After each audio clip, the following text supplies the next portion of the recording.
Comme pour des millions d'autres touristes, le guide de voyage est leur indispensable compagnon. Yvette et Xavier Merly habitent Unieux, un village de la Loire, près de Saint-Étienne. Ils arrivent à Paris pour un gros week-end de shopping et de visite. La capitale, ce couple l'a déjà visitée. Pourtant, dans la grande ville, ils cherchent un peu leur marque.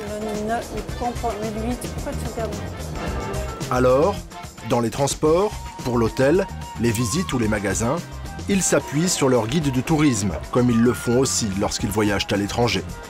Et ce couple est un inconditionnel du guide du routard. Ça donne une idée bien globale de ce qu'on va trouver, de comment s'y prendre, de ce qu'on peut voir ou pas voir. Ça permet de faire une petite sélection de ce qui est le plus intéressant. Voilà. La première visite, repérée dans le guide, c'est dans le 16e arrondissement, l'hôtel particulier de Madame de Noailles. Il abrite aujourd'hui le musée d'une célèbre cristallerie d'art. Pour découvrir les lustres, les bibelots, les services de table précieux, Yvette et Xavier ont la plaquette du musée. Pourtant ici, ils préfèrent faire confiance à leur guide. Dans l'ancien hôtel particulier de Marie-Laure de Noailles, muse et mécène au XXe siècle d'artistes en tout genre, le tout redécoré par le maître en architecture fantasmagorique Philippe Starck lui-même. Une fois sur place, ça donne un aperçu assez global de l'endroit. Et si on le souhaite, on complète l'info suivant l'intérêt qu'on peut porter.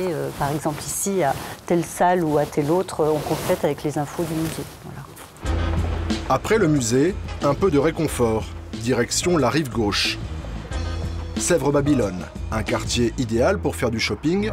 Pas facile en revanche d'y trouver un restaurant qui sorte du banal ou du piège à touristes. Et si nos deux visiteurs arrivent à s'éloigner des grands axes, voilà, c'est à nouveau grâce au guide et à ses petites adresses insolites. Nos touristes cherchent de l'authentique. Ils sont servis. C'est nous les deux. Ouais. Allez, en route. Cet ancien relais de poste sent bon le bistrot parisien traditionnel. Des produits simples, pas de chichi, des nappes à carreaux. Ici, on retrouve les titis parisiens autant que les touristes. Car depuis qu'il est dans le guide, le restaurant a vu son chiffre d'affaires bondir de 20%. Alors bonne journée messieurs dames, profitez-en bien, profitez bien de Paris, au revoir. Des adresses authentiques et inattendues, des bons plans, des sites à ne pas manquer. Voilà la promesse des guides, qui parfois cachent des réalités moins glorieuses. Il est né en même temps que les voyages touristiques, au tout début du XXe siècle. Aujourd'hui, un peu comme l'appareil photo, le guide est un objet emblématique du voyage. Quand ils partent en vacances, 2/3 des Français le font avec un guide sous le bras. Pour couvrir le monde entier et toutes les régions, 1000 titres sont publiés chaque année. Alors avec près de 12 millions d'exemplaires, les guides sont devenus l'un des piliers de l'édition, avec des rayonnages de plus en plus vastes, où pour acheter un guide, les clients ont l'embarras du choix. Les gens partent en vacances plusieurs fois dans l'année, sur des périodes un petit peu plus courtes. Et justement, il y a beaucoup de collections qui sont sorties pour justement pallier à ces séjours comme ça d'une semaine, de week-end. Les guides ont donc dû s'adapter. Des voyages plus fréquents, moins longs, moins loin, et des demandes parfois très précises. On prépare un enterrement de vie de garçon à Madrid. Voilà, donc on accompagne un ami là-bas. On est plusieurs, on est une dizaine de copains et voilà. On cherche un guide qui puisse nous offrir du ludique, plein de choses pour s'amuser à Madrid. Les guides traditionnels sont donc devenus un indispensable des vacances. Mais ces petits livres sont aujourd'hui concurrencés par un nouvel arrivant, Internet. Car le web a inventé une nouvelle forme de conseil de voyage. Ce ne sont pas des professionnels, ce sont les touristes qui donnent leurs avis sur les bonnes adresses. Alors aujourd'hui, pour répondre à ce rouleau compresseur, les guides doivent trouver la parade. Ils se font toujours plus pointus, traquent l'insolite, l'unique et rivalisent de promesses. Des informations exclusives et des bons plans qui feront de vous des voyageurs à part. Le problème, dans cette guerre du conseil de voyage, il faut aller toujours plus vite, offrir des informations les plus fraîches possibles. Alors parfois, les guides sont écrits à la va-vite, au risque de tromper le lecteur. Enquête sur ces livres qui vous baladent.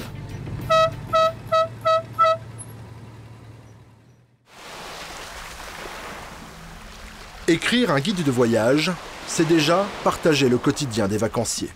C'est l'arrière-saison en Corse, l'été joue les prolongations, presque 30 degrés sur la plage, 23 dans l'eau. Retraités et jeunes couples sans enfants en profitent sans compter. Jean-Bernard Carrier n'est pas là pour flâner au soleil. Lui travaille. Il est enquêteur pour le Lonely Planet, l'un des grands noms des guides de voyage. Sa mission, entre autres, trouver des idées nouvelles. Ici, on arrive dans la marine de Porto, qui est l'un des sites les plus touristiques de Corse, parce qu'effectivement, on est aux portes du golfe de Porto et de la réserve de Scandola. Alors, cette réserve, elle est très connue parce qu'il y a beaucoup de touristes qui font des excursions en bateau, sur des gros bateaux qui ont à peu près une centaine de places à bord. Alors, le problème de ces excursions en bateau, c'est qu'elles sont très standardisées, très stéréotypées. Il y a 100 personnes à bord avec un commentaire. Et il y a beaucoup de lecteurs qui, de plus en plus, ont envie d'avoir une démarche un petit peu plus originale, un petit peu plus créative dans cette démarche d'exploration. Alors j'ai vu justement en arrivant ici dans cette marine qu'il y a des loueurs de bateaux qui louent des bateaux sans permis, des petits Zodiac qui font 9 chevaux. 9 chevaux, pas besoin de permis. Les loueurs de Zodiac de Porto promettent la liberté, la sécurité, le plaisir de la balade en mer à son rythme. Bonjour. Qu'est-ce que vous pensez de la météo là? C'est bon? Ça va tenir un peu, juste 1 heure ou 2, histoire de faire un petit tour, regarder un peu les criques à droite à gauche. Jean-Bernard Carrier doit tester la prestation pour la prochaine édition du guide Lonely Planet sur la Corse. Justement... Qu'est-ce que vous vouliez faire vous? Alors justement, ça va dépendre du temps. Moi, ce que j'aimerais bien, c'est déjà regarder les principaux sites touristiques voilà, du golfe. L'enquêteur ne précise pas au loueur l'objectif réel de sa réservation. Il est un touriste comme les autres. J'ai amené ma petite carte au 25 000, donc qui est assez parlante pour moi. Alors, à l'intérieur du golfe ici, qu'est-ce qu'on peut faire le long de cette côte? Pour les gens qui n'ont pas forcément envie d'aller jusque de l'autre côté. C'est pas la peine d'aller très loin, vous allez tout près. Un touriste particulièrement curieux. C'est sympa, surtout avec des sans permis, petite famille. Oui, des oui, enfants, voilà, tout à fait. C'est d'aller droit vers le Cap Rose. Vers le Cap Rose, donc vers ici, d'accord. Sous la tour génoise. Sous la tour génoise, ok. Là, vous avez des petites grottes à l'intérieur. C'est le plus bel endroit pour se baigner du golfe. On peut se baigner justement là. Ah oui, le plus bel endroit du golfe, d'accord. On appelle ça la piscine. Alors attendez, réexpliquez-moi, ça va un peu vite. Entre 1 et 2 tiers du contenu du guide va changer. Il faut enquêter, renouveler les propositions, s'adapter à l'évolution de l'offre et de la demande.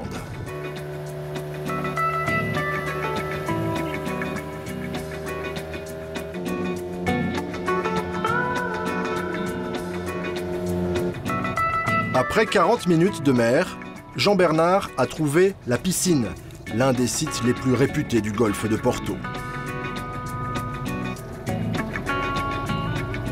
Imaginez une famille qui vient d'arriver ici, qui débarque là sous cette petite crique, qui fait du snorkeling là, mais il fait pas beau aujourd'hui, on voit les fonds, ils sont transparents. C'est quand même magique. Carburant compris, la demi-journée de location d'un Zodiac revient à environ 100 € contre plus ou moins 30 € par personne, les 2 heures d'excursion sur un gros bateau. Vous avez remarqué ça? Oui. Alors c'est aussi un mirage, n'est-ce pas? C'est un effet d'optique. C'est même plus une question d'argent à un moment donné, c'est aussi une question, c'est que avec cette formule de location, on est libre, et la liberté, ça n'a peut-être pas de prix pour ce type de sites qui sont absolument idylliques. Là, je suis un petit peu vraiment surpris de voir le timing des excursions en bateau, c'est extrêmement minuté, et bon, c'est au pas de charge, quoi. La Corse, les Seychelles, la Nouvelle-Calédonie, la Réunion. À longueur d'année, Jean-Bernard Carrier sillonne les plus belles îles de la planète. Il l'admet, il y a des métiers plus pénibles. C'est pas l'usine. Mais il y a des moments quand même beaucoup plus fastidieux. C'est pas tous les jours comme ça à bord d'un bateau sur un golfe, l'un des plus beaux du monde. Il y a beaucoup d'endroits qui n'ont pas cet attrait visuel, esthétique que peut avoir le golfe de Porto quand même. Mais vous pensez aux gens qui prennent le métro à cette heure-là? J'y pense et j'essaie de leur donner des pistes pour que leurs vacances, ils puissent au moins réussir leurs 3, 4 ou 5 semaines qu'ils vont passer pendant leurs vacances. Mon métier, c'est de leur donner les meilleures pistes pour que de ces quelques semaines qu'ils vont s'allouer en Corse ou ailleurs, ils puissent avoir les meilleures chances de passer des bons moments dans les meilleurs endroits. Jean-Bernard Carrier passe 5 semaines en Corse du Sud. Mais pour être un enquêteur de voyage, il ne suffit pas de trouver des bons plans. Il faut aussi écrire puis publier un livre entier. Un savoir-faire très particulier que les guides entretiennent comme un secret de fabrication. Direction Paris, le quartier général où se fabriquent ces guides. Derrière ce portail, se cache le siège du Petit Futé. Jean-Paul Labourdette est l'un des 2 fondateurs de la maison d'édition. Près de 500 titres différents publiés chaque année. Une marque spécialisée notamment dans les destinations insolites. Alors, on était en train de débriefer avec Antoine sur le Tibet, parce qu'il rentre du Tibet et donc c'est une création, donc on faisait un point. Tu étais rentré quand?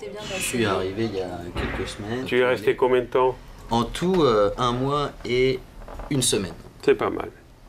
Ce sera le premier Petit Futé sur le Tibet. L'auteur n'a pas été choisi au hasard, il parle chinois, c'est un spécialiste du pays.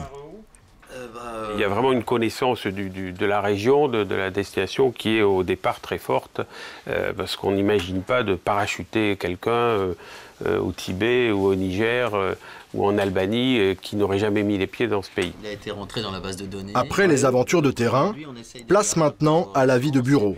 L'auteur va travailler en binôme avec sa responsable éditoriale. Là, on fait un débrief avant l'écriture pour Antoine. Donc il va l'écrire et puis une fois qu'il m'aura rendu les textes, je vais tout contrôler, tout valider. Voir si, une fois de plus, le texte cale avec notre charte éditoriale, parce que d'un guide à un autre, on peut voir qu'on a le même canevas, donc ça c'est quelque chose qu'on doit respecter et on y tient. Un guide, c'est un style éditorial et une écriture particulière. C'est d'ailleurs sur cette base qu'a commencé l'histoire du Petit Futé. En 1976, à Nancy, une bande de copains lance un guide de ville. Il y a de bonnes adresses, mais aussi un style d'écriture un peu potache. Le dessinateur de l'Est républicain, qui avait notre âge également et qui était étudiant avec nous, qui avait fait les petits dessins, qui représentaient le Petit Futé. Et comme c'était tous les bons plans futés de la ville, ça c'est tout naturellement, quand il a fallu l'imprimer, l'imprimeur ne savait pas le nom du bouquin, et donc on a rajouté au dernier moment le Petit Futé parce qu'on ne savait pas très bien comment on allait appeler ce guide de Nancy, qui était devenu le guide de Nancy par excellence. Et je me souviens à l'époque, on avait vendu quelque chose comme 30 000 exemplaires, donc c'était un score incroyable, c'est-à-dire que tout Nancy s'arrachait ce bouquin. Les restaurants, c'était début de mois, c'était quand on avait un peu de fric pour aller au restaurant, et donc c'était les restaurants qui étaient un peu chers. Puis ensuite, milieu de mois, c'est quand on commence à devenir un peu moins fortuné. Et puis fin de mois, c'était vraiment des restaurants pour faucher ou qui ne coûtaient pas très cher. Alors c'était assez amusant parce qu'on trouve les restaurants à 8 francs ou à 12 francs finalement dedans. 2 800 000 exemplaires chaque année, des guides en russe, en polonais ou en chinois. L'écriture décontractée a séduit, et les bons plans aussi. Car la première mission des guides, c'est bien de dénicher les meilleurs rapports qualité-prix et d'écarter aussi les mauvaises adresses. Retour en Corse. L'enquêteur du Lonely Planet a quitté le golfe de Porto. Nous le retrouvons à Ajaccio. Il doit ce soir tester un hôtel. La direction a changé et a entrepris des travaux. Son rôle, c'est de voir si cette adresse mérite toujours d'être citée. C'est un hôtel qui est en train de revivre, donc je veux être sûr qu'il revit pour pouvoir le recommander dans de bonnes conditions. À Ajaccio, les hôtels sont peu nombreux et plutôt chers. Pas facile de dénicher une bonne affaire. Oui, il y a une petite touche contemporaine qui a été donnée. C'est clair qu'il y a eu une rénovation. Bon, c'est la première impression. Ça a l'air pas mal au niveau de la réception. Maintenant, je vais voir l'accueil. J'arrive, j'ai réservé la chambre. Voilà. Je vais voir un peu comment ça se passe. Je suis voyageur lambda. J'ai réservé ma chambre comme tout le monde à la dernière minute. L'accueil au téléphone a été bon, efficace, professionnel. Maintenant, je vais voir un petit peu comment ça se passe. Puis comment sont les chambres, c'est quand même le plus important. Bonsoir. Il y a une nuit au nom de Liogé. Alors oui. Vous avez plusieurs tarifs pour les chambres ou comment ça se passe? Il me reste... Simple ou double, il y a des... Comment ça se passe? J'ai des chambres confort. S'il se présente en simple touriste, Jean-Bernard Carrier, une fois de plus, pose beaucoup de questions.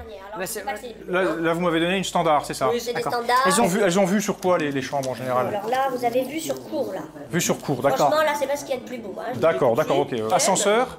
L'ascenseur. Très bien, d'accord. Ok, je vais aller voir ça. Merci, madame. Pour préserver l'anonymat de l'enquêteur, nous avons expliqué à la réceptionniste que nous tournons un projet d'émission de télé-réalité. Alors, 503, c'est où ça? Comme précisé à l'accueil, toutes les chambres n'ont pas encore été rénovées. 501.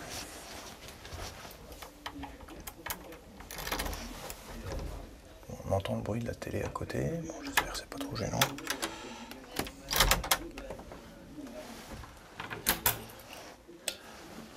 Voilà, alors ça c'est ma chambre. Donc celle-là n'a pas été rénovée. Celle-là, c'est les standards non rénovés. Donc c'est vrai que c'est pas... Bon, elles sont petites. Lit en 140. Moquette, mobilier un petit peu défraîchi. Bon, c'est propre, hein, y a rien à redire, mais c'est vrai que ça n'a pas de cachet, quoi. Hein. Je regarde la salle de bain. Bon, la salle de bain est minuscule. C'est vrai que c'est un peu petit, là, quand même. Hein. Le carrelage, c'est pas du carrelage dernier cri, ça c'est clair et net. Cette salle de bain, je vais m'en souvenir parce que quand je vais prendre une douche dans ce petit espace, voilà, c'est des choses qu'on n'oublie pas. Mais l'ensemble est correct, mais effectivement un peu surfacturé. 98 € la nuit pour une chambre d'à peine 12 mètres carrés donnant sur cour. Cet hôtel devrait disparaître de la prochaine édition du Lonely Planet Corse. L'enquêteur y passera quand même la nuit, mais il doit d'abord faire un premier tour des restaurants. La table, c'est important. Sur ce chapitre, les guides sont attendus au tournant. Ce restaurant a quitté récemment le centre-ville. C'était l'une des bonnes adresses d'Ajaccio. Bonsoir. Il se présente maintenant comme l'une des paillotes chics des bords de mer. Jean-Bernard Carrier veut savoir si l'endroit mérite cette réputation. Cannelé de mer. Très bien. Avec une émulsion de safran de Corse. Cette émulsion, vous voyez sur le dessus. Parfait. Ensuite, vous avez la criste marine, la petite herbe là qui est ramassée sur les rochers. C'est une algue en fait, non? Plus une herbe qu'une algue. C'est une herbe, d'accord. Très bien. L'endroit n'est pas donné. Des plats à 20 € en moyenne, mais l'enquêteur savoure. Il y a des adresses très bas de gamme, très moyenne gamme en bord de mer. On facture plus que ça pour des poissons très mal préparés. Là, j'ai vraiment un plat exceptionnel avec beaucoup de saveurs. Je découvre des saveurs. Pour moi, c'est un pur régal. Ouais, c'est vraiment... bravo. Bravo. En un mois, l'enquêteur aura testé une centaine d'adresses. Pour y arriver, il doit souvent commander un plat dans un restaurant, un dessert dans un autre.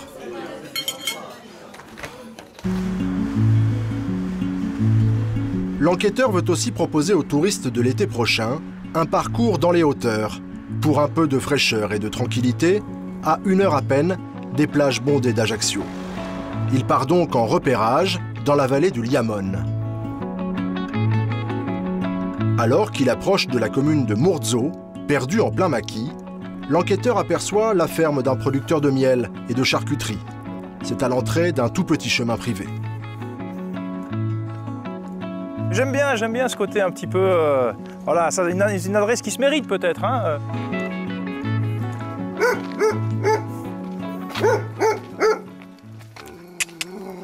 Gentil.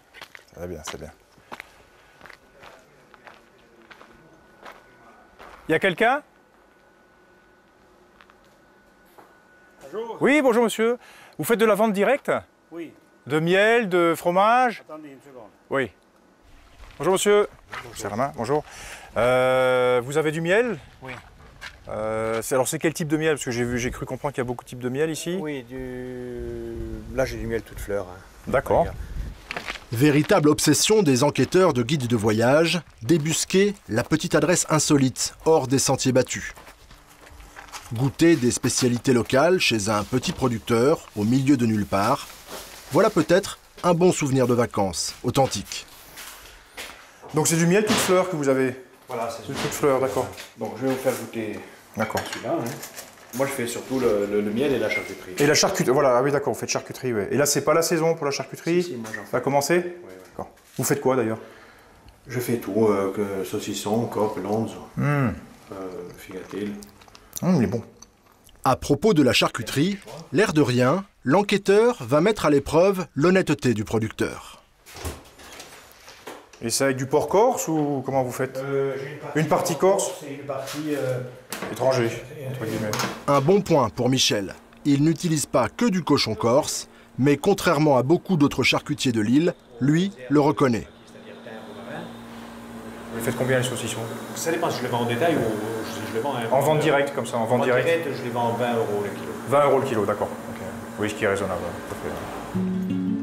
Une rencontre agréable, de bons produits, honnêtes, dans un cadre typique. L'adresse risque fort de se retrouver dans la prochaine édition du guide. L'itinéraire réserve de bonnes surprises, Des paysages superbes. Yes! Et des hameaux encore très préservés. L'enquêteur va même trouver sur sa route, dans le joli village de Bizinao, un hébergement pour la nuit.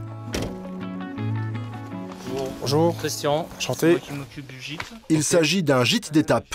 Le touriste ne loue pas une chambre en entier, mais un lit dans un mini-dortoir. Okay. Bon, là, ce sont des chambres de 4. Bon, je serai tout seul là? Donc là, ce soir, vous pourrez être tout seul, il n'y a pas de monde. Bah nickel. C'est l'arrière-saison, il y a peu de touristes. L'enquêteur aura la chambre pour lui tout seul. Donc c'est quoi, c'est 15 euros? C'est 13 €. Ah oui, c'est bien. Ben, je vous laisse vous installer. Ok, impeccable. À tout à l'heure. Okay. Si vous avez besoin de quelque chose, je suis là. C'est ce style d'hébergement qui est à la cote actuellement en Corse. Pour les voyageurs à petit budget, c'est une formule idéale. Donc pour moi, ce sont des alternatives. On est à quoi? On est à une demi-heure d'Ajaccio et on paye 13 €. Donc on passe d'hôtels pas terribles à 90 ou 100 € à finalement une adresse simple mais bien, propre, bien tenue, dans un cadre naturel que moi je trouve quand même vraiment extraordinaire. On est dans l'arrière-pays d'Ajaccio et on paye que 13 € la nuit. Donc pour moi, c'est un bon plan, en fait, on peut dire.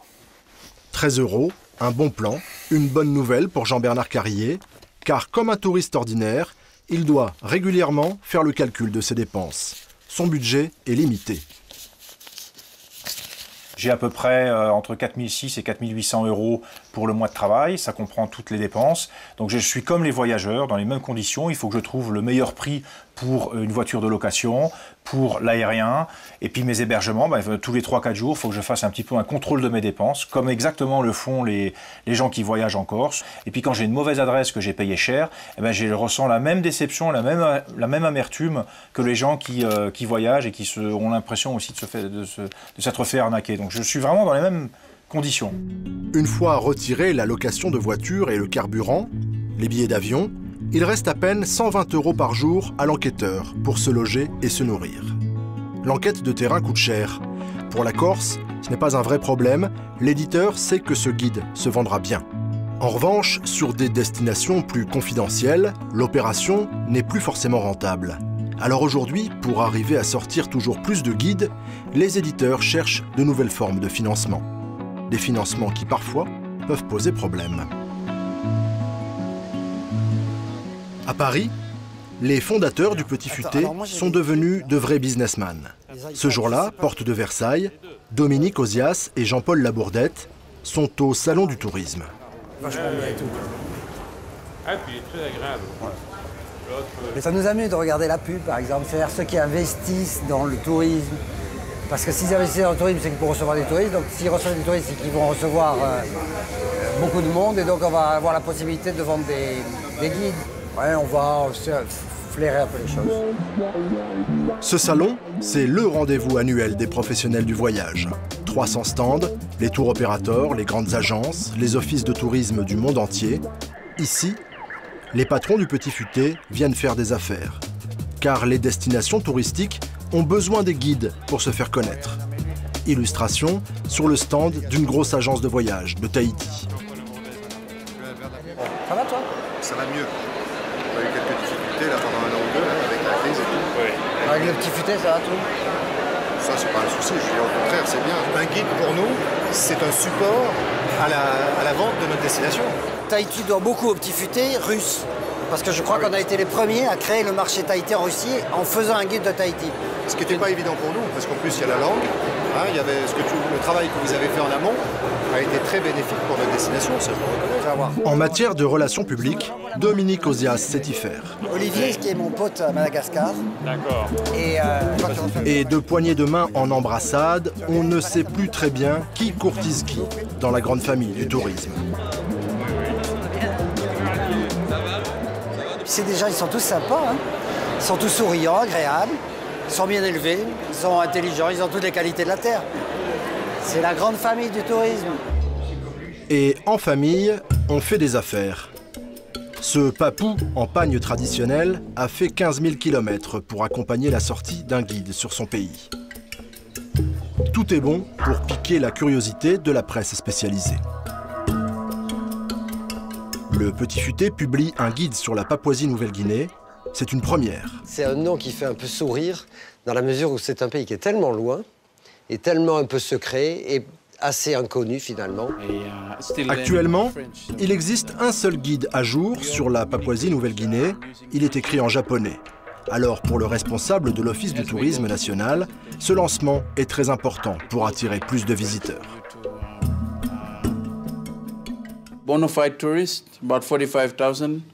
Des vrais touristes, on en a reçu à peu près 45 000 l'an dernier. Cette année, on espère peut-être 50 000. Et on a beaucoup de chance d'avoir ce nouveau guide. Je suis très reconnaissant de pouvoir faire ce partenariat avec cette maison d'édition, parce que nous pouvons aller chercher de nouveaux marchés francophones. Le problème, pour le Petit Futé, c'est que ce guide sera très difficile à rentabiliser. En plus, la Papouasie, c'est loin et assez coûteux. Donc je vais vous montrer des photos qui racontent des petites histoires. Alors, l'éditeur a trouvé une astuce. Il prend en charge le salaire de l'auteur et les frais d'édition du guide. Tout le reste, voyage, hébergement, frais d'enquête sur place, promotion du livre, tout est payé par l'Office du tourisme et la compagnie aérienne nationale. C'est un pays qui est très loin, qui est très cher. Et le Petit Futé, je pense qu'ils sont conscients que ça ne va pas être leur best-seller, donc ils ne peuvent pas y mettre des fortunes, je comprends très bien. Donc c'était une obligation d'aller les voir. Et ensuite, eux, ils ont été vraiment très fair-play pour le coup. Ils nous ont aidés pour tout ce qui était aérien.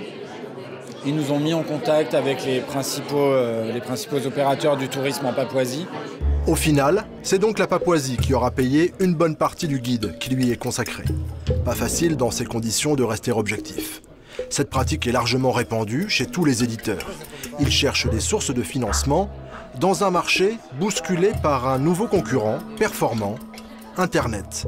Car sur le web, les guides de voyage peuvent aller bien plus loin qu'un simple livre. SoWeTrip est une start-up créée à Paris au printemps 2010. Ces jeunes entrepreneurs veulent se faire une place au soleil. Nicolas Giboire entend proposer aux internautes des voyages à la carte. Lui fait du sur-mesure. La grosse différence entre nous, ce qu'on propose, et un guide papier, c'est qu'on va prendre en compte les envies des gens. Donc un guide papier, comme les classiques qu'on ne cite pas, c'est un guide qui fait 300 pages, c'est un guide qui est le même pour tout le monde, que j'ai 15 ans ou 75 ans, c'est la même chose pour tout le monde. Alors que là, finalement, comment ça se passe? On va choisir son programme en fonction de ses envies, de ses goûts. Le principe? Définir une série de critères parmi une vingtaine disponibles. On peut par exemple choisir de partir à Berlin, entre amis, pour un week-end culturel et branché. Donc à partir de ce moment-là, une série de programmes nous est proposée, des programmes qui ont été rédigés par des utilisateurs, donc des gens qui ont vécu le voyage, qui sont partis et qui ont raconté leur expérience sur le site. SoWeTrip est donc un guide de voyage virtuel et communautaire. Les descriptions sont rédigées par des touristes lambda. Les avis de vacanciers qui en renseignent d'autres, c'est la tendance du moment. Et c'est la base d'un succès mondial. TripAdvisor, des centaines de milliers d'hôtels, de lieux de visite, de restaurants, notés directement par les voyageurs, et la promesse d'une information meilleure et plus récente que celle des guides imprimés sur du papier. Mais au final, que valent ces commentaires de Monsieur Tout-le-Monde? À Londres, en plein cœur de Soho, voici le siège pour l'Europe de TripAdvisor. Ici, pas d'enquêteurs professionnels. Sur le site, c'est le nombre d'utilisateurs qui fait la loi. TripAdvisor, il faut savoir que c'est que du contenu généré par les utilisateurs. Donc 100% du contenu, c'est vous et moi qui l'écrivons. Que ce soit les photos, les vidéos, les avis sur les hôtels, sur les restaurants, sur les idées de voyage, tout ça, ça vient de la communauté. Certains hôteliers ou restaurateurs ont tenté de tricher, en se notant eux-mêmes ou en demandant à des amis de le faire. TripAdvisor l'assure, une série de contrôles informatiques et de vérifications empêchent aujourd'hui la fraude. On pénalise aussi très sévèrement les établissements qu'on identifie qui peuvent essayer d'abuser le système. Donc on a aujourd'hui plusieurs types de pénalités. On est rétrocédé assez sévèrement dans l'indice de popularité. Vous avez ici ce qu'on appelle l'indice de popularité sur TripAdvisor. Aujourd'hui, c'est quelque chose que les hôtels suivent d'assez près. Et quand vous êtes rétrogradé fortement dans l'indice de popularité, c'est plutôt une mauvaise nouvelle pour l'hôtel. L'autre chose qui peut se passer, si vraiment on identifie un hôtel qui a un comportement frauduleux, vous allez avoir un grand bloc rouge avec nous pensons que cet établissement ne respecte pas nos critères de déontologie et nos critères de publication. Champion de déontologie TripAdvisor? Pas toujours. Depuis 2007, le site appartient à Expedia. Sous différentes marques commerciales, c'est la plus grosse agence de voyage en ligne dans le monde et le plus gros loueur de chambres d'hôtel. TripAdvisor, 40 millions de visiteurs par mois, sert de porte d'entrée pour ces sites marchands. À Paris, Christophe Paluel-Marmont est favorable aux notations des touristes. Pourtant, ce responsable d'un syndicat hôtelier français s'attaque à TripAdvisor. Pour une raison simple, lorsqu'un internaute y repère un hôtel, il est orienté vers des sites de réservation avec lesquels l'établissement n'a pas toujours signé d'accord. Et dans ce cas, les informations données sont fausses. Démonstration avec son propre hôtel. Alors, on va chercher une chambre, par exemple, ou une date où on est sûr qu'ici, on est dans l'hôtel, ici, il y aura de la disponibilité. Par exemple, le 24 décembre. Donc on réserve. Et qu'est-ce qui est écrit? Ça, c'est terrible pour nous. L'hôtel n'est pas disponible aux dates que vous avez choisies. Vous pouvez choisir d'autres dates ou sélectionner un hôtel ci-dessous. Ils n'ont pas le moyen de savoir. Il n'y a pas de contrat entre cet hôtel et Expedia, donc ils font de l'annonce qui est fausse. Ils font une annonce fausse. Vous êtes sûr qu'il y a des chambres disponibles? Moi, des chambres disponibles, je suis quasi certain qu'il y en a, oui. Parce que le 24 décembre est un jour très très creux pour l'hôtellerie parisienne. C'est une fête de famille et on va aller vérifier sur le site de réservation de l'hôtel. Donc on va aller voir ce qui se passe en fin décembre. Et vous voyez, tout est en noir, c'est-à-dire qu'il n'y a aucune réservation le 24 décembre. Alors pourquoi sur le site on dit qu'il n'y a pas de chambre disponible? Pour lui, l'intérêt, évidemment, c'est de dériver notre clientèle, un client qui a été voir s'il y avait des disponibilités, il le dérive sur des clients, sur des hôtels avec qui il a un contrat de distribution. Le syndicat des hôteliers a saisi le tribunal de commerce de Paris pour concurrence déloyale. Le jugement devrait être rendu à la fin du printemps. Internet est devenu malgré tout incontournable. Selon un sondage récent, près d'un Français sur deux consulte les avis des vacanciers sur le web avant de partir. Alors, les éditeurs contre-attaquent. Leur stratégie aujourd'hui est de proposer de vrais livres, écrits par de véritables auteurs. Ils veulent se démarquer des commentaires tapés à la va-vite. Et pour cela, ils embauchent des plumes. Un style différent, décalé, c'est la signature de Marjolaine Corr.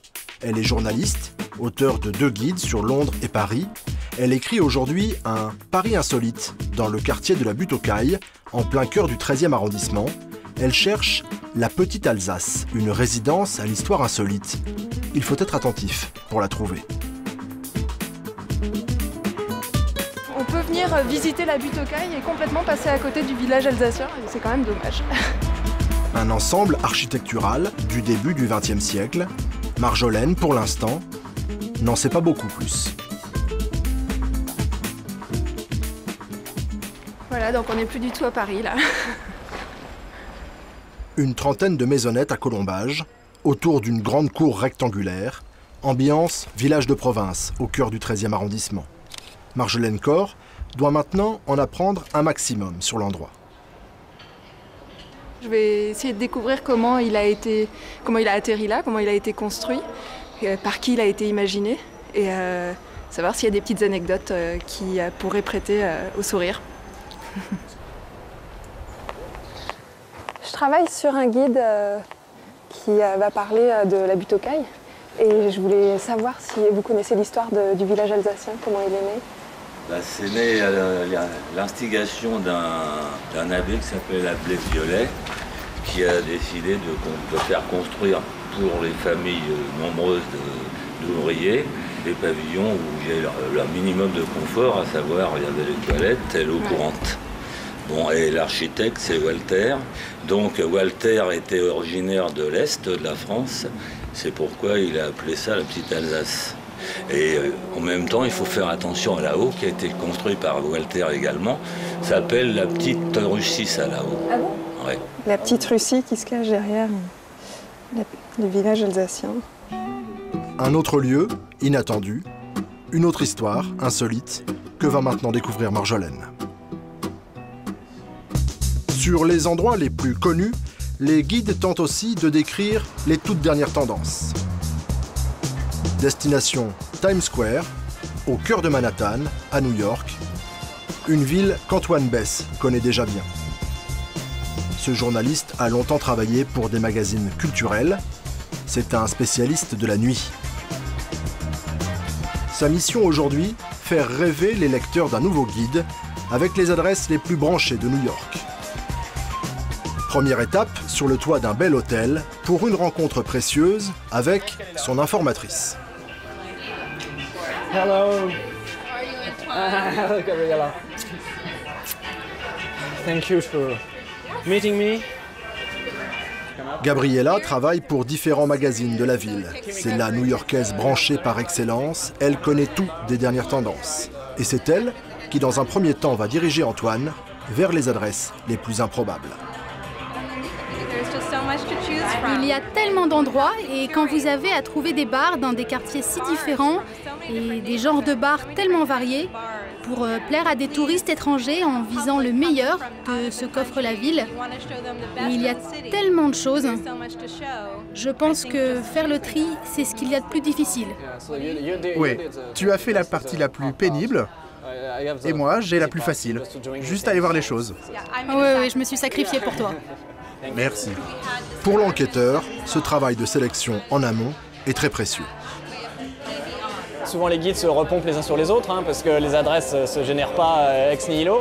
Mais là, qui est une vision humaine par-dessus ça pour sélectionner avec une mission en disant voilà, c'est plutôt pour les touristes français, donc essayer de faire une proportion large d'adresses différentes, ça donne réellement une touche, je pense. Antoine a fait le plein d'informations, il n'a plus qu'à se mettre au travail.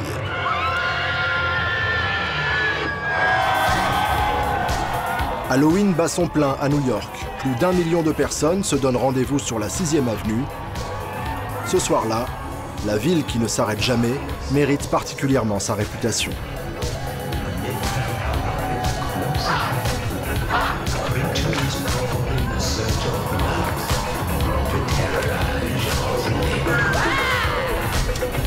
Le moment est idéal pour tester les meilleurs lieux de fête.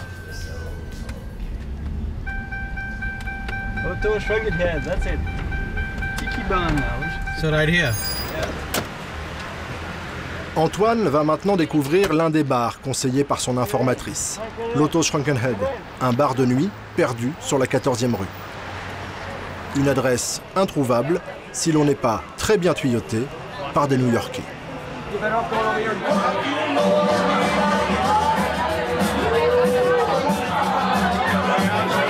Le lieu, effectivement, est inattendu. Rock 50s, version vinyle, décoration kitsch, ambiance rétro et cocktail hawaïen. Ça s'appelle un tiki bar et c'est l'une des tendances du moment à New York. C'est typiquement le genre de bar où on peut envoyer des gens. L'ambiance, l'accueil est ultra cool. Pas besoin de connaître le patron pour rentrer. La faune est sympa, décontracte, rigolarde. La musique est originale, mais sans être ultra agressive. Moi, j'envoie des gens ici, quoi. Mais Antoine n'est pas là pour s'amuser. Il est 1h du matin, la nuit n'est pas encore finie. Le Tiki Bar, il devra le raconter en 15 lignes. 15 lignes où il affirmera tout son style, décalé, plus original en tout cas qu'une simple description. C'est hyper important l'écriture, notamment avec le web qui se développe vachement, où tout le monde donne son avis, souvent de façon assez plate, où on ne sait pas trop. Je crois vraiment qu'un guide éditorialisé, avec des parties pris de ton, d'editing, de choix d'adresse, donne réellement un plus, plutôt que très bon endroit, la bière est bonne. Point. Nouvel exercice de style pour Antoine, la boîte de nuit.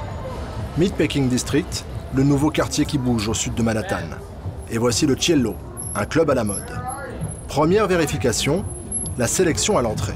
En fait, l'idée, c'est que si moi je rentre pas, sans doute probablement peu de gens vont rentrer.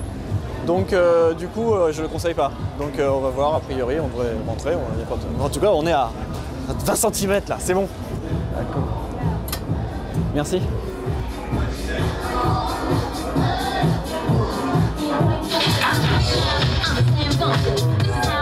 L'enquêteur doit maintenant tester la boîte de nuit, exactement comme il pourrait le faire d'un restaurant ou d'un hôtel. Il y a des critères objectifs, à commencer, on vient pour ça, par le son. Là, je pense que le son est super, là. C'est pas trop fort, c'est pas trop qui casse les oreilles, c'est hyper bien, c'est précis, c'est agréable. Et puisqu'il est là pour ça, Antoine ne fait pas les choses à moitié. Des boîtes de nuit, il en a quelques centaines à son actif. C'est son métier. Il y va le plus souvent seul. Pas toujours facile, du coup, de trouver l'équilibre entre le travail et le plaisir. Le plaisir, c'est se mettre dans le plaisir des autres. Ça sonne bizarre comme ça, mais c'est plus se mettre à la place des gens. Que réellement, mon plaisir à moi, je suis pas là juste pour m'amuser. Être seul en boîte, c'est pas toujours les moments les plus cool. Et là, avec avoir quelque chose à faire, bah, c'est une mission, quoi. Et du coup, ça donne un sens à tout ça. En 2 semaines, Antoine Besse aura écumé 126 bars et boîtes de nuit new-yorkaises. En tout, Gallimard va dépêcher 7 auteurs pour le futur GeoGuide New York. Tous ont la même consigne, raconter les toutes dernières tendances de la ville à leur manière, un peu comme le faisaient les écrivains voyageurs. Donner les adresses les plus récentes, c'est l'obsession des éditeurs. Certains guides affichent même des millésimes, qui veulent prouver que le guide est à jour.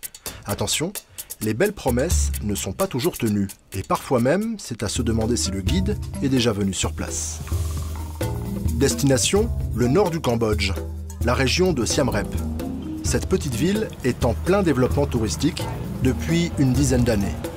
C'est le passage obligé pour Angkor, à 8 km de là, un ensemble de temples et de sépultures classés au patrimoine mondial de l'UNESCO. En plein cœur de la ville, Sivata est la principale artère, avec restaurants, bars et boîtes de nuit. Christophe y tient le restaurant Le Malraux. Bonjour ma chérie, Somripso, ça va bien hein? Comme pas mal d'autres, à Siem Reap, Christophe est en colère contre le routard, le guide de référence pour les touristes francophones ici. Ça va mon grand? Il a en fait l'impression que le guide n'a pas très bien fait son travail. En 95, il y avait 15 000 touristes, il y en a 2 millions maintenant. Alors, le routard, cumuler le Cambodge et le Laos, là, faudrait arrêter. Il faudrait faire que le Cambodge déjà. Et puis il faut pas le faire tous les 2 ans, il faut le faire tous les ans, un truc comme ça. Voilà. Et si moi je tenais mon entreprise de la même manière qu'ils tiennent leur bouquin, bah, il y a longtemps que ça serait pour faire.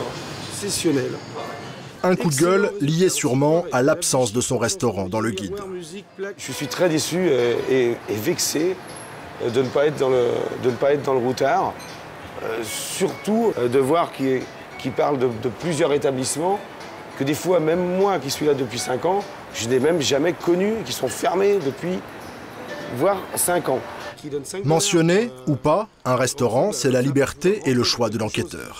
Plus gênant, surtout vu l'influence du guide ici, les renseignements imprécis. C'est la mésaventure qui est arrivée à Jean-Luc. Il s'est installé en 2003 sur Pub Street. Il a vu l'artère se transformer. Beaucoup de restaurants se sont créés en très peu d'années. Avec des touristes toujours plus nombreux, il y a 4 ans, ce restaurateur a eu l'idée de proposer un cours de cuisine pour ceux qui passent un peu de temps en ville. Onion and the ginger? Yes. Okay. Mais l'information a été mal relayée.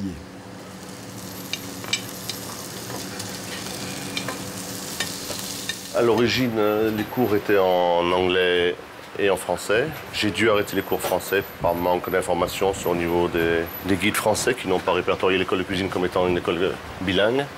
Donc essentiellement, à l'heure d'aujourd'hui, on n'a que des clients qui viennent pour des cours en anglais. Et le staff, donc la personne qui donnait les cours en français, avait trop peu de clients pour qu'elle garde pour la laisser à son poste. Je l'ai donc mise au niveau de notre hôtel à la réception. Pas facile pour un guide de tenir à jour la chronique précise de tel ou tel établissement. Mais il y a plus grave. Depuis Siem Reap, Flavie organise des voyages sur mesure dans tout le nord du Cambodge. Elle s'assure régulièrement de l'état des routes ou des fleuves. Ce pays, elle le connaît par cœur. Ce jour-là, la jeune femme prépare une excursion sur le lac Tonlé Sap.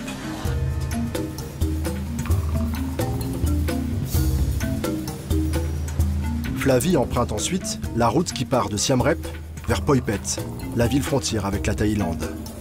La toute dernière édition du routard évoque un axe dans un état honteux. Donc en fait, là, on est sur la route qui mène à Phoi Phet. Ça fait 2 ans qu'on a une très belle route et qu'on met 2h30 pour aller à Phoi Phet.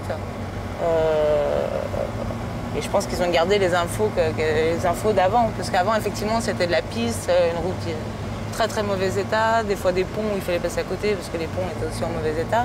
Et effectivement, il fallait plus de 6 heures des fois pour aller à Phoi Phet. Et c'est plus le cas depuis 2 ans. Pourtant, page 161 du guide édition 2010-2011, le routard annonce un trajet long de 4 heures, encore en grande partie en piste. Le lendemain, nous retrouvons Flavie dans le centre de Siem Reap. L'erreur de la route vers la Thaïlande n'est pas la seule que la jeune femme a relevée dans le guide. À l'angle de ces 2 rues, par exemple, est mentionné un vieux bâtiment colonial, depuis longtemps détruit.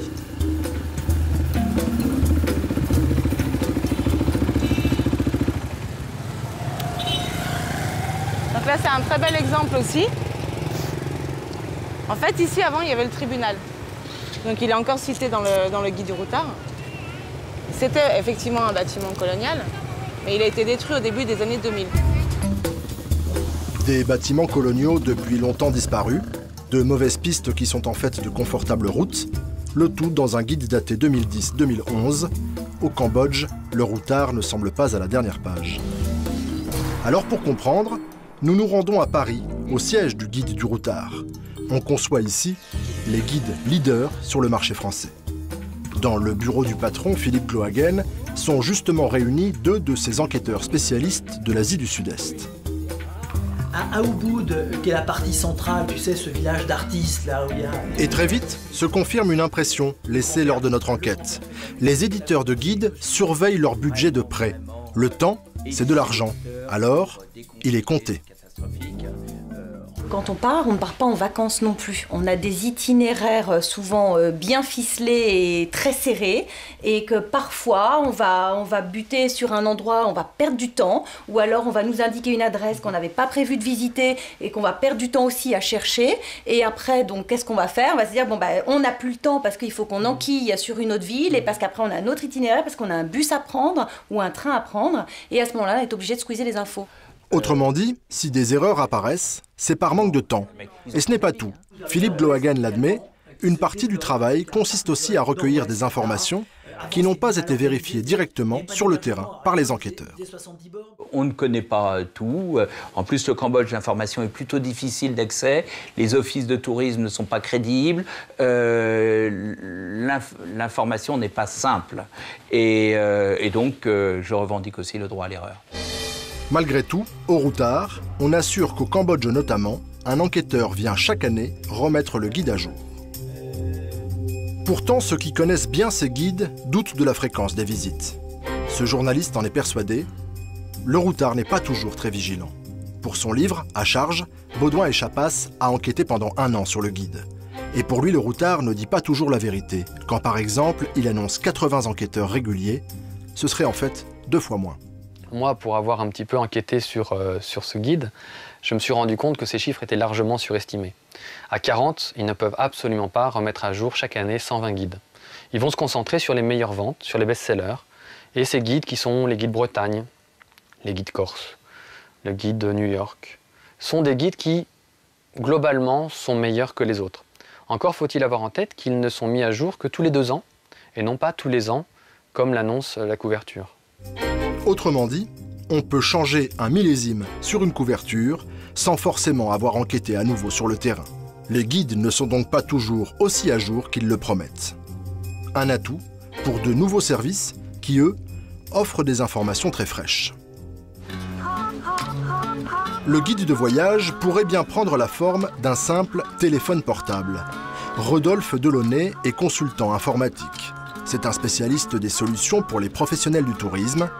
Aujourd'hui, il fait une démonstration à la représentante d'une grosse agence de voyage. Avec son portable, connecté à Internet, il trouve toutes les informations sur Paris. l'accès à telle ou telle ligne de métro, les horaires d'un musée ou l'emplacement d'une salle de spectacle, les possibilités sont presque infinies. Alors, donc là je me trouve sur le Pont Neuf et finalement je suis parti très vite pour un petit week-end à Paris. J'ai pas eu le temps de regarder mon guide papier. Et là je me dis qu'est-ce que je vais pouvoir visiter ou qu'est-ce que je peux faire. Donc voilà, j'ai des informations en temps réel. La place Dauphine ou l'hôtel des Monnaies, tous les centres d'intérêt touristique aux alentours sont présentés, localisés au mètre près, remis à jour en permanence. Cela s'appelle la réalité augmentée. On peut dire finalement que la réalité augmentée, ça va rajouter des informations complémentaires pour aider le touriste à mieux appréhender une ville. On regarde brièvement l'info, ça nous plaît pas, ça nous plaît, on tourne plus loin, j'ai autre chose, j'ai pas besoin de tourner la page du guide pour savoir ce qu'il y a de plus près qui m'intéresse. La réalité augmentée devrait vite s'imposer, surtout si elle converge avec les sites communautaires. Imaginons plus loin, et avec le réseau social, il y aura un commentaire de quelqu'un qui dira « N'y allez surtout pas entre midi et 14h parce que c'est blindé et si vous voulez de la place, allez-y plus là. » Ou alors « Cette exposition vaut vraiment le coup. » Il restera probablement toujours des amoureux du papier et de la belle description. Mais pour ne pas tourner trop vite la page, le guide de voyage va devoir continuer de s'adapter et faire preuve toujours plus d'imagination.